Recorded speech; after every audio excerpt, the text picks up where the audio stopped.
ప్రియులారా, మన ప్రభు అయిన యేసుక్రీస్తు నామములో మీకు శుభోదయం. ప్రతిదినం ప్రభుతో అనుదిన ఆత్మీయ ఆహారం. మార్చి 31 మంగళవారం. నేటి లేఖన పఠనం 41 కీర్తన. ప్రధాన గాయకునికి దావీదు కీర్తన. బేదలను కటాక్షించువాడు ధన్యుడు. ఆపత్కాలమందు యెహోవా వానిని తప్పించును. యెహోవా వానిని కాపాడి బ్రతికించును. భూమి మీద వాడు ధన్యుడగును. వాని శత్రువుల ఇచ్చకు నీవు వానిని అప్పగింపవు. రోగశయ్య మీద యెహోవా వానిని ఆదరించును. రోగము కలుగగా నీవే వానిని స్వస్థపరచదువు. యెహోవా, దృష్టి ఎదుట నేను పాపము చేసి ఉన్నాను, నన్ను కరుణింపుము, నా ప్రాణమును స్వస్థపరచుము అని మనవి చేసి ఉన్నాను.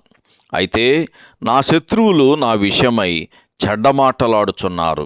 వాడు ఎప్పుడు చచ్చునో, వాని పేరు ఎప్పుడు మాసిపోవును అని చెప్పుకొనుచున్నారు. ఒకడు నన్ను చూడవచ్చిన ఎడల వాడు అబద్ధమాడును. వాని హృదయము పాపమును పోగు చేసుకొనుచున్నది. వాడు బయలువెళ్ళి వీధిలో దాని పలుకుచున్నాడు.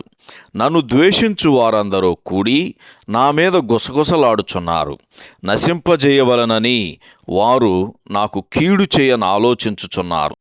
కుదరని రోగము వానికి సంభవించి ఉన్నది. వాడు ఈ పడక విడిచి తిరిగి లేవడని చెప్పుకొనుచున్నారు. నేను నమ్ముకొనిన నా విహితుడు నా ఇంట భోజనము చేసినవాడు నన్ను తన్నుటకై తన మడిమెనెత్తెను. యెహోవా, నన్ను కరుణించి లేవనెత్తుము, అప్పుడు నేను వారికి ప్రతీకారము చేసేదను. నా శత్రువు నా మీద ఉల్లసింపకయుండుట చూడగా నేను నీకు ఇష్టుడనని తెలియనాయను. నా యథార్థతను బట్టి నీవు నన్ను ఉద్ధరించియున్నావు. నీ సన్నిధిని నిత్యము నన్ను నిలువబెట్టుదువు. ఇశ్రాయేలు దేవుడైన యెహోవా శాశ్వత కాలము నుండి శాశ్వత కాలం వరకు స్తుతింపబడునుగాక. ఆమేన్, ఆమేన్. వ్యాఖ్యానాంశం: శ్రమల పాలై దీనుడైన మన ప్రభువు. వ్యాఖ్యానాంశం: శ్రమల పాలై దీనుడైన మన ప్రభువు. 40వ కీర్తన చివరిలో క్రీస్తు ప్రవచన ఆత్మ ద్వారా నేను శ్రమల పాలై దీనుడనైతిని అని పలికాడు.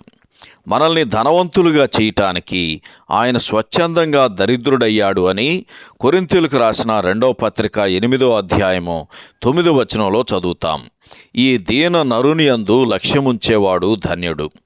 అయితే పేదలైన వారితో, దీనులతో, బాధలు అనుభవించే వారితో తమను తాము ఏకీభవింప చేసుకునేవారు కూడా ధన్యులని ఈ 41వ కీర్తనలో చదువుతాము. ఇంకా వాస్తవంగా కాకపోయినా తన మనస్సులో తన యజమానుని పోలి దీనస్థితిని స్వీకరించిన వాడు ధన్యుడు అని మత్తయి సువార్త 5వ అధ్యాయము 3వ వచనంలో చదువుతాం. అనారోగ్యంతో ఉన్న విశ్వాసికి 3వ వచనం ఎంత ప్రోత్సాహాన్ని అందిస్తుంది. అట్టివారికి మొదటిగా దైవిక సహాయం వాగ్దానం చేయబడింది. వారి బాహ్య పురుషుడు కృషించుచున్నను ఆంతర్య పురుషుడు ఆత్మల పరమ వైద్యుని సంరక్షణలో దినదినాభివృద్ధి చెందుతాడు అని కొరింథీయులకు రాసిన 2వ పత్రిక 4వ అధ్యాయము 16వ వచనంలో చదువుతాం. ఇంకా అనారోగ్యంతో ఉన్న విశ్వాసి యొక్క రోగశయ్య అద్భుతంగా మార్పు చెందుతుంది. ఎందుకంటే విశ్వాసి యొక్క పడక వద్ద ఉన్న ప్రభు సన్నిధి అతని బాధలను ఆనందంగా మార్చే శక్తి గలది. ఇతరులు అతనిని సరిగా అర్థం చేసుకోకపోవటం, అతని ఎడల నిర్లక్ష్య వైఖరిని చూపగా వాటిని అనుభవించిన అతడు ఆ రోగశయ్య మీద వాటిని మరచిపోవునట్లు చేసే మధురమైన సాంగత్యాన్ని అతడు పొందుతాడు అని 8వ వచనంలో చదువుతాం. 9వ వచనానికి వచ్చేసరికి అది ఎప్పుడు జరిగిందో మనందరికీ తెలుసు. ద్రోహి అయిన యోదాను గుర్తింపచేయటానికి ముక్కను ముంచి అతనికి ఇవ్వకముందు ప్రభువు ఎంత విచారంతో ఈ 9వ వచనంలోని మాటలు ప్రస్తావించి ఉంటాడో. యోహాను సువార్త 13వ అధ్యాయము 18, 26 వచనాలు మీరు చదివితే అర్థమవుతుంది. కీర్తనల గ్రంథములోని మొదటి స్కందము శాశ్వత కాలము నిలుచు స్తుతితో ముగించబడుచున్నది. తోటి విశ్వాసులమైన మనమందరం కూడా ఆమేన్ అని చెప్పుదుముగాక. 42 నుంచి 89వ కీర్తన వరకు అనగా ద్వితీయ స్కంధము, తృతీయ స్కంధాలు ప్రతిదినం ప్రభుతో అను ఈ వ్యాఖ్యానంలోని 4వ భాగంలో పొందుపరచబడినవి. ఆ తర్వాత 90 నుంచి 150 కీర్తనలు అనగా చతుర్థ పంచమ స్కంధాలు 5వ భాగములో పొందుపరచబడినవి. సహోదరుడు జాన్ కోక్లన్. శుభములతో వందనాలు.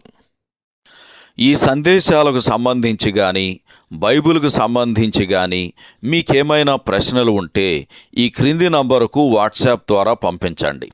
మీ ఆత్మీయ క్షేమాభివృద్ధి కోసం అనుభవజ్ఞుల ద్వారా జవాబులు అందించబడతాయి.